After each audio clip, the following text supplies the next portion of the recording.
Hello, my name is Father Jack Costello. I'm the rector of Epiphany Cathedral. Thank you so much for viewing our webpage and becoming more familiar with our faith community.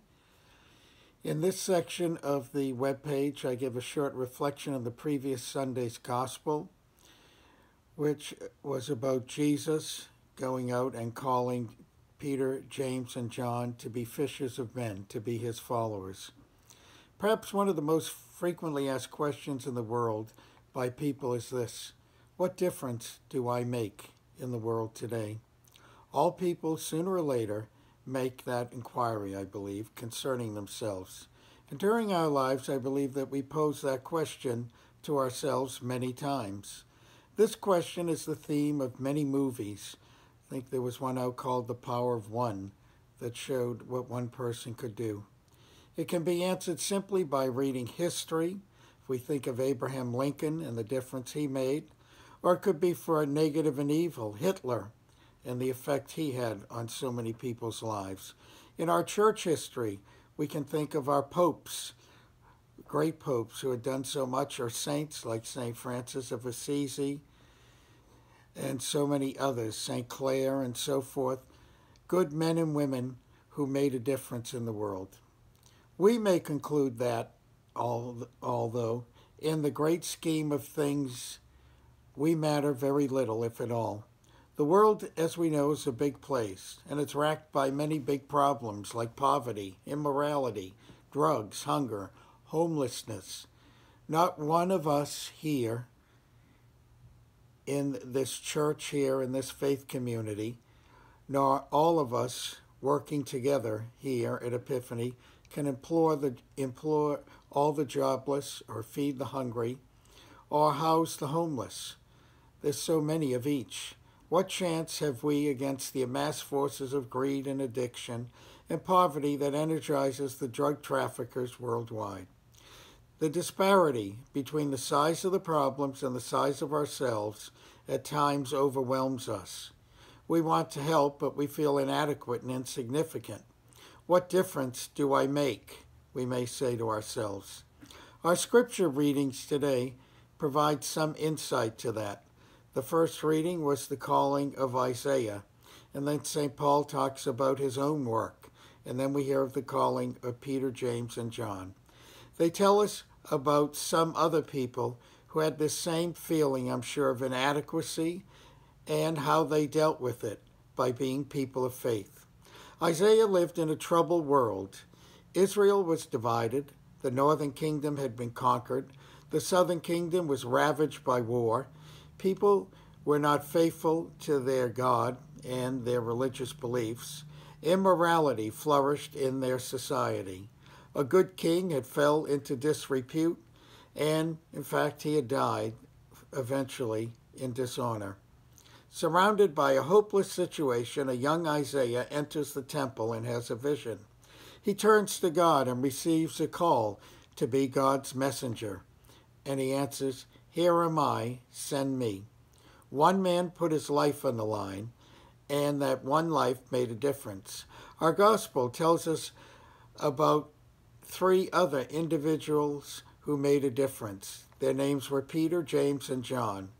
We see them as spiritual leaders, spiritual giants, but they saw themselves like we see ourselves as just plain folks, just plain fishermen.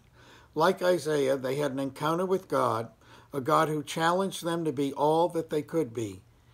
They felt as we do when we encounter God and he challenges us to be his servants.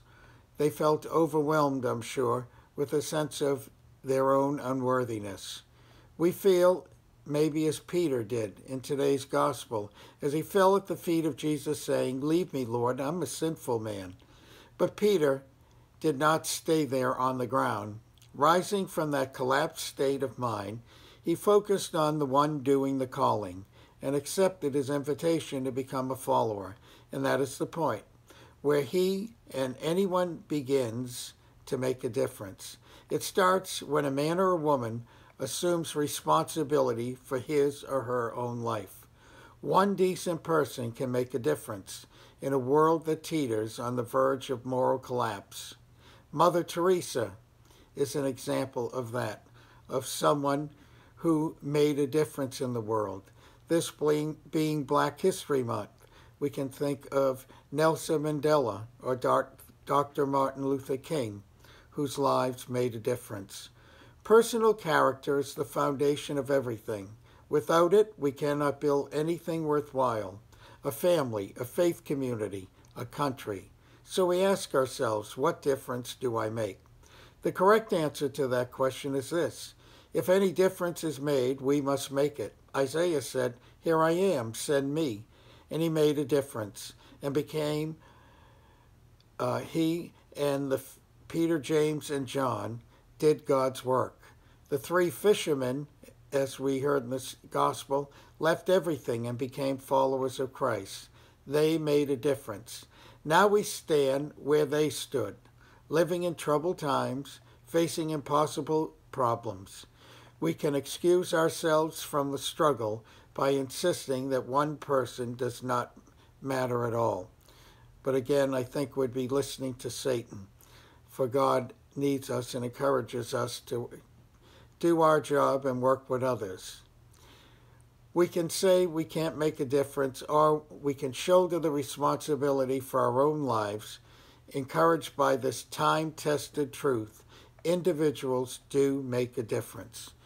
You and our faith community are making a difference. We do that by willingly sharing our time, talent, and treasure with our God and others, and especially with those in need. And in the process, we make God's kingdom, His love, forgiveness, and mercy and compassion more present and real in the world today. We do it every time we're there for the sick, the lonely, the hungry, the homeless, the needy, those with AIDS, for people who need us to help them find housing maybe. So today, we all must do our best to make a difference, to realize that we are making God's love real and present in our world for so many of our brothers and sisters who are praying to Him daily for His assistance to help them and their loved ones deal with the challenges of each one of their lives. May God bless us all with His grace so that we, like Isaiah, Peter, James, and John, may work hard and try to make a difference. May God bless us as we all try to be channels of His peace, mercy, compassion, and love. May God bless you and everything you do in His name. Have a great week.